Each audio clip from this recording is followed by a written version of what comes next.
Welcome to Miss Cunningham's Introduction to Shakespeare. So first of all, why Shakespeare? Why do you do Shakespeare in every single English class? Well, the reason is because Shakespeare is prevalent in our culture. You can't really do much in our culture without having some sort of reference to Shakespeare, whether you know it or not.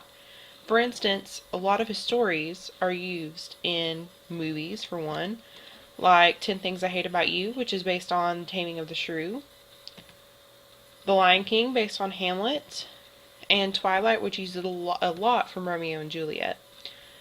These stories and tons more are used basically from the stories that Shakespeare gave us in his plays.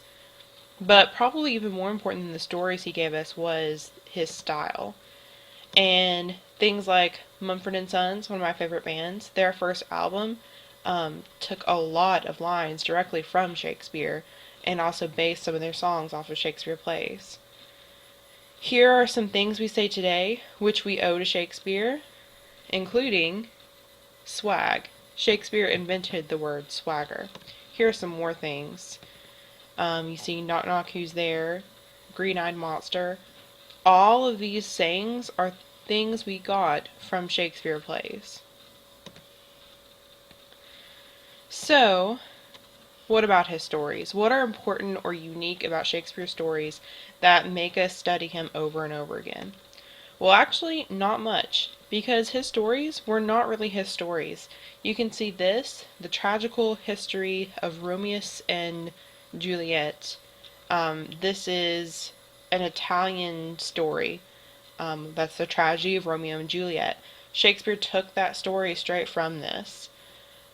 So his stories aren't necessarily original all the time, but it's what he did with the stories that are important.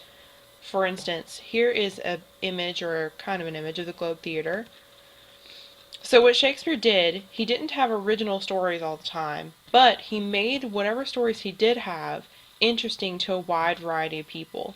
So if you know anything about the Globe Theatre and Elizabethan theatre, you'll see at the bottom here, you had people called the groundlings. Those were the lower class people who came in and paid only a small price to come see the plays. These people had to stand, and if they didn't like what was going on stage, they could start throwing vegetables and different things at them, rotting vegetables. So he had to keep these people entertained. He also had to keep people who paid for other seats, better seats up in here.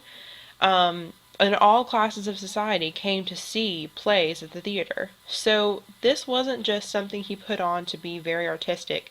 He put these plays on to make money. So he took these old stories that people were familiar with and made them something people would pay to see.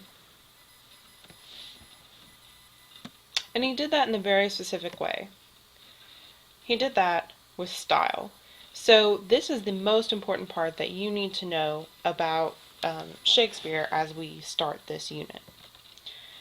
Shakespeare's style included puns. Definitely need to know that. And here's an example of what a pun is.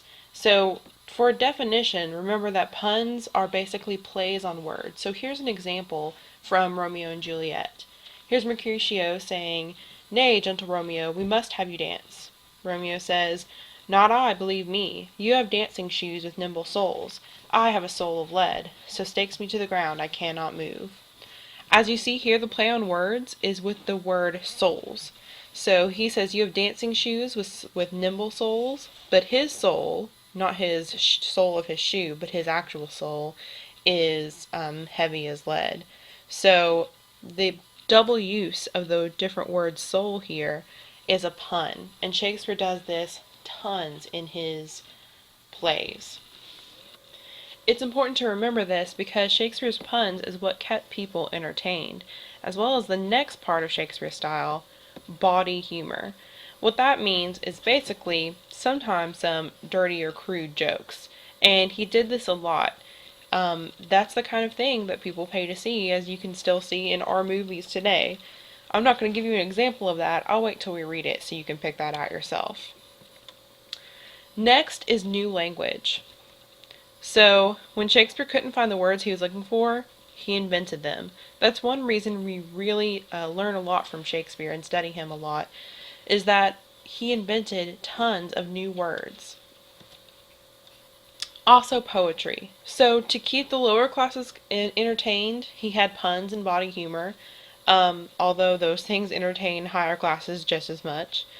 But to kind of appeal to the higher classes, he would also write all of his plays in poetry. So he took stories that weren't necessarily new, but he wrote them in beautiful, interesting language, with new language, with puns and humor, but also in poetry. So here's an example from Romeo and Juliet. These are the first 14 lines, and you can see that this is actually written in a sonnet. All of Shakespeare's plays are written in blank verse. Remember this term, blank verse. It means that it's written in iambic pentameter, which we've gone over. It doesn't necessarily rhyme. But here's the interesting part. Shakespeare kind of changes it up. So when a higher class person or a king or queen is talking, he'll write it in blank verse or even with rhyme like a sonnet. But when a lower class person is talking, he might use prose, which is just regular language, not any sort of meter, not any sort of rhyme. So there's a lot of work that goes into his plays to make them like that, to show the difference in class just by the way people talked. Now also, the reason a lot of it is in blank verse in iambic pentameter is so that people could remember it more easily. When your words have a rhythm, or in some cases even rhyme, it is so much easier to remember. It's like memorizing a rap versus memorizing something out of your textbook. Very different in how to be able to memorize that. So, challenges in reading Shakespeare. Knowing the history is important. If you don't understand the time period, then it's going to be really difficult to understand what's going on. Vocabulary can also be an issue. Remember, he doesn't use crazy big words. He just uses words that were from his time period that people would have understood back then. So you have to learn those words, but don't think that he was writing for some sophisticated audience. Next is style. So those puns, the humor, the iambic pentameter, all of that stuff in his style can be difficult for modern audiences to understand. So, how do you read Shakespeare? First, read to the punctuation, not the line breaks. So you know in iambic pentameter that the line can break randomly in order to keep it in iambic pentameter, to keep those 10 syllables per line. But you need to read to the punctuation marks, because sometimes the sentence won't end at the end of the line, it'll end wherever the punctuation mark is. Next, use your side notes. In your copies, you will have notes to the side with vocabulary or other hints to help you understand. Finally, Spanish soap opera. If you've ever watched a Spanish soap opera, you can tell what's going on even though you have no clue what they're saying, what those vocabulary words are at all. You can tell because of the acting that's going on. Shakespeare should be easier than a Spanish soap opera because it is in our language. So even if you don't understand everything, don't get hung up on the small vocabulary. Watch it like a Spanish soap opera. Try to understand in general what's going on and use your context clues to figure out the small parts of vocabulary you don't understand. Next is practice. If you don't ever read Shakespeare, you will never be able to read Shakespeare. You can't expect it to be easy at first, but with enough practice it becomes really easy. If you think about it, a lot of you may go to churches that read King James Version of the Bible. That is written in the exact same time period as these plays. So if you grow to understand the King James Version, even though it's written completely differently than how we speak now, you can also grow to understand Shakespeare's language. Next is SparkNotes. So SparkNotes is a great tool to use as long as you're not using it in place of reading Shakespeare himself. Once you read, you can go back to SparkNotes and get an understanding of what was going on, or get an understanding of what was going on first and then go back to Shakespeare and read through it.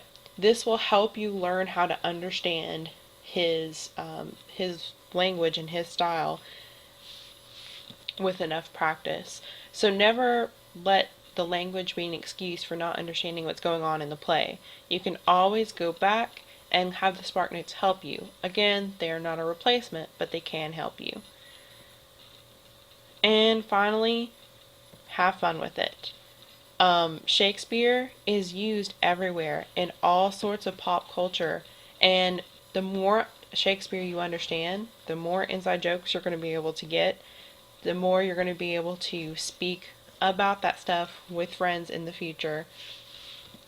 And the more you'll understand about the things, the types of literature that our society creates and enjoys, whether it is books or movies or songs or any of the cultural ideas we have about what it means to fall in love or to be jealous or to be angry or to commit murder, all of those type of thoughts we have in Western society, a lot of them come from ideas from Shakespeare. So strap in and get ready for some Shakespeare.